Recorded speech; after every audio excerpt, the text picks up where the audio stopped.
Why isn't gentle parenting working for my PDA child or teen?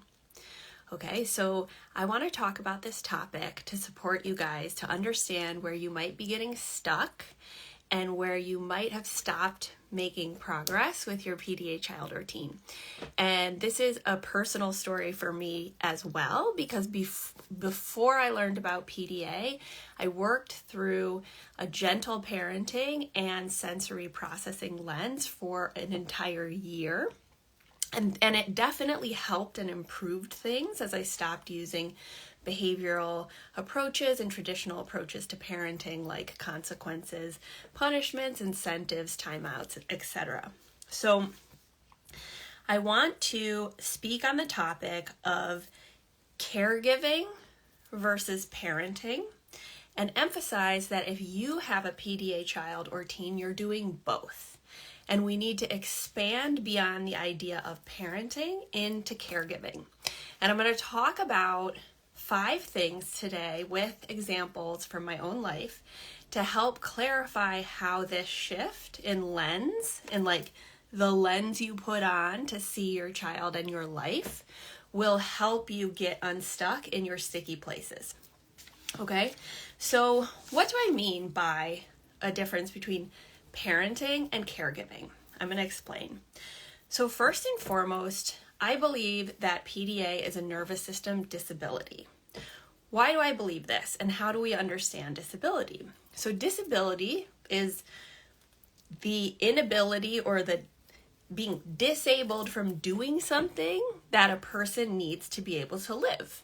So activities of daily living, so I call these basic needs: hygiene, toileting, eating, sleeping, and safety. What do I mean by safety? Not ending up harmed or not alive. So that includes self-harm and suicidal ideation. And then we have some secondary basic needs, which are not as strong as an argument for PDA being a disability, but the inability due to nervous system activation for leaving the house, accessing movement, accessing engagement in things that the child or teen wants to engage in. Okay, so when I first came to PDA and my son received his autism diagnosis, my husband and I were having such trouble supporting him to eat. We were worried about a feeding tube, and he had largely stopped speaking. So in the vernacular of the autistic space, it appeared to be selective mutism. And I was unable to consistently keep everyone safe, right? Him and my other son, William, who at the time was 1.5, 2. And there was a lot of not just violent equalizing towards me, but also towards William. And that made it difficult for him to access the basic need of staying safe in the home. And then my PDA son Cooper would also elope or run out the front door or away from us into a neighborhood where one of us would have to, run after him and the other would stay behind with the younger sibling. Okay, so for Cooper, the cumulative nervous system stress and burnout was disabling him from accessing eating, which you need to stay alive, and safety. Okay, for other children, it might be the cumulative nervous system activation makes it so that they're having physical challenges with toileting, like encapresis, or severe constipation, withholding that leads to UTIs, or that they have a toileting regression where at the age of 6, 7, 8, they need to still be using a diaper.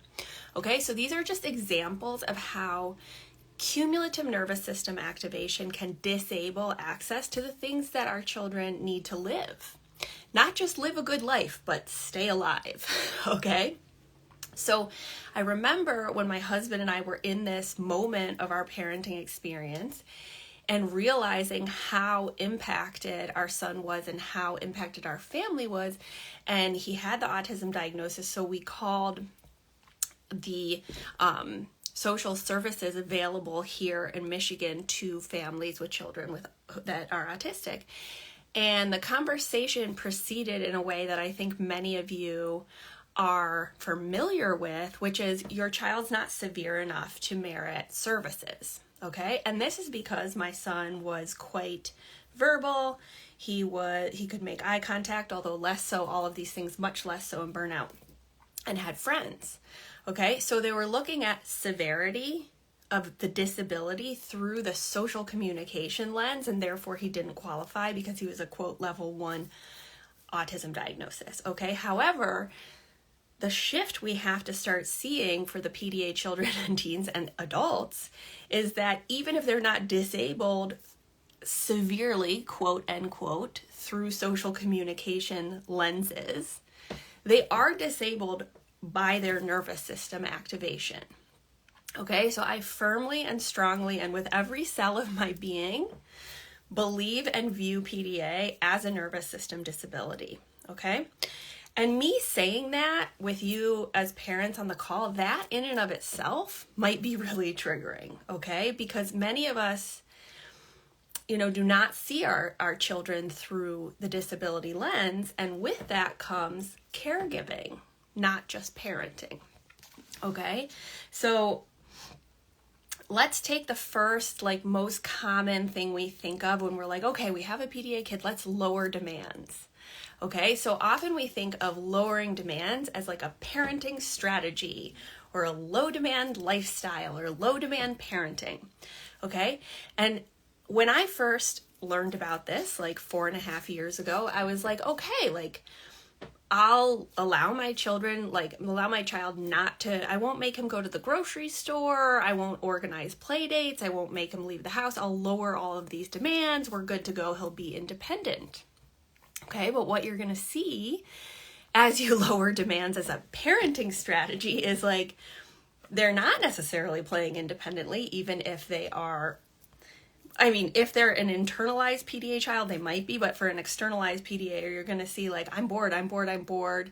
They can't necessarily engage in anything. You're taking away the demands, but it doesn't mean you're seeing them be more independent. That's the view through the parenting lens. However, through the caregiving lens, we understand that lowering demands doesn't just mean taking away neurotypical expectations of we have to go to the play date or we have to attend this family function or I'm not going to take them grocery shopping with me anymore. It's also doing things for them. Lowering the demand of putting on their shoe, even if they are 9 and can physically put on their shoe sometimes. It is delivering food to the couch in order for your child to eat, lowering the demand that they would have to get up and get it or sit at the table. Okay, so all of these lowered demands, this is where parents start to get stuck because they're viewing it as a parenting strategy. Okay, I lowered demands. But then we actually have to do the demands for them as an accommodation and as part of caregiving for these children and teens, if they're in burnout, or even individuals who actually can't access some of the things they need to stay alive. But as a parent, we're like, my child's out of burnout. Why am I still having to deliver them food? Right? But when we're starting to view it as this is a fluctuating disability, it's not going to go away. There will be different levels of needs that we can't necessarily predict throughout their life. There's less resistance about delivering food, even in the moments when perhaps your child is eating more consistently. Okay, so that's the first thing I want to say. And I'm outlining these because I've gone through this mindset shift myself, and it will support and deepen your radical acceptance, which will shift the energetic frequency behind what you're doing, and your child will perceive it and their nervous system will come down. The third point, undivided attention. Okay, so in the gentle parenting space, I see lots of give each child 10 minutes of undivided attention or set aside 15 minutes of playtime with your kid. And I think this is an awesome recommendation. And I often follow these ideas with my younger son, William, who's 5. Neurotype unclear, but I don't believe he's PDA. But for a parent of a PDA child who sees these recommendations in the gentle parenting space, you're like, Well, I just played with them for 20 minutes, undivided attention, and the first moment I stopped, they were demanding my attention again, and there is no filling their cup, right? You're like, that didn't fill the cup. I could play with them for 8 hours and it still wouldn't fill the cup. That's because the logic of that is gentle parenting. And it's like, we're giving it as a nice to have, as a connection piece, right? And it's awesome.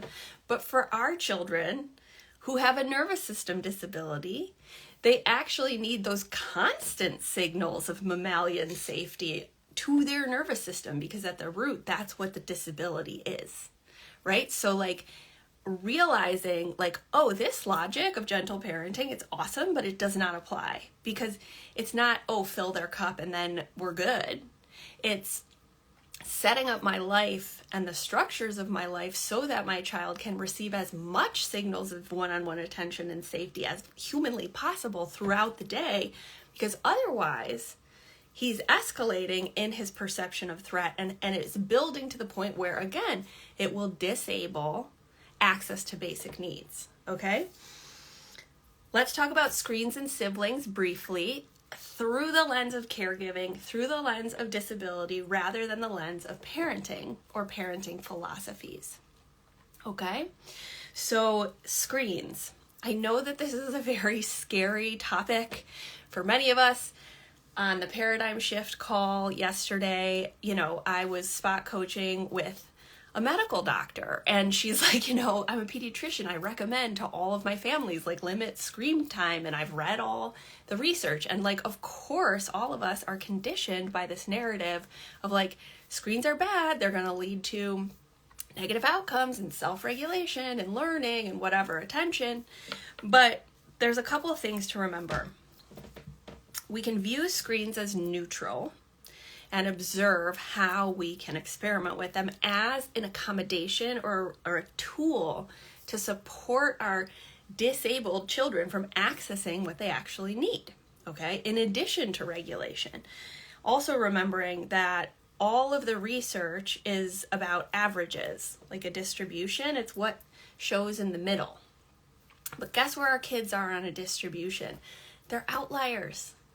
And those points, those data points, are best studied through a qualitative lens, through an individual ethnographic participant observation qualitative lens, okay? So let's talk about screens as an accommodation, okay? And of course, notice, observe your child. Sometimes it can have a negative impact on regulation because of sensory sensitivities, etc. However, screens can often be an important tool in a family raising a child with a disability, because you are a caregiver and you're not able to shower or eat or tend to yourself. And sometimes as a caregiver, you just need a freaking break for 10 minutes so you can go shower, okay? We're not talking about parenting here. We're talking about a sustainable lifestyle as a caregiver of a child with a disability. Okay, and if you're not ready to wrap your mind around disability, because I know it can be very triggering if you haven't thought about your child as this, suspend disbelief and experiment with this lens, because it will give you so much more compassion for yourself, and also understand that it's apples and oranges out there, people.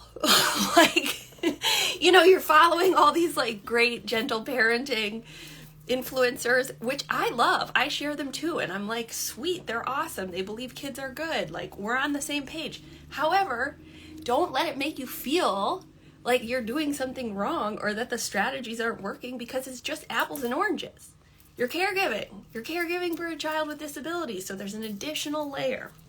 Okay, so let's go back to screens. Screens supported my son to come out of burnout, helped him learn how to draw again, okay? But they also helped him eat, right? So these are the trade-offs we make of like, it's not ideal that my kid's on a screen for 12 hours a day. This was 4 years ago. Now it's more like an hour. To his choosing, we don't have screen time limits. He started eating more when he started to have a screen. Why? Because it distracted him from all the intense perceptual and sensory input as an autistic child. He had autonomy around the screen so that he could tune out everything else. It brought down his nervous system and he could consume food. He could eat. Okay, so we have to look at this through a cost-benefit lens of like, frankly, I don't care if he doesn't achieve the highest grades or have the best attention in the world due to screens, even if that logic were true, which I don't believe it is. I think it's the causality, I think, is undiagnosed in neurodivergent children end up watching more screens because they need it to regulate, and the neurodivergence is probably also what's causing the lack of self-regulation, trouble with school because they're not accommodated, and trouble with attention because they're neurodivergent. It's not the screen. It's they're opting into more screens because they're undiagnosed neurodivergent and their parents are allowing it, right? Like if we're not controlling for ADHD, autism, all these things, the logic just doesn't make sense to me. Sorry, I got into like a tangent, but cost benefit, it's for me, when I confronted this fear, I was like, you know what? Let's say it brings down his IQ by 10 points. I don't care because he's not eating, right? And I've worked with families where their children ended up on feeding tubes. So we just have to look at this clearly through the caregiving lens. Additionally, it's still a tool that many children, teens, I'm sure adults, use to help them use the bathroom, help them shower. Like my son often, for like 2 years, would put a iPad outside of the bath so he could take a bath. And it's like caregiving, right? Like it's okay. It's just okay. And we have to look at the cost benefit through the lens of caregiving for a disability, not parenting ideals and philosophies. Finally, siblings.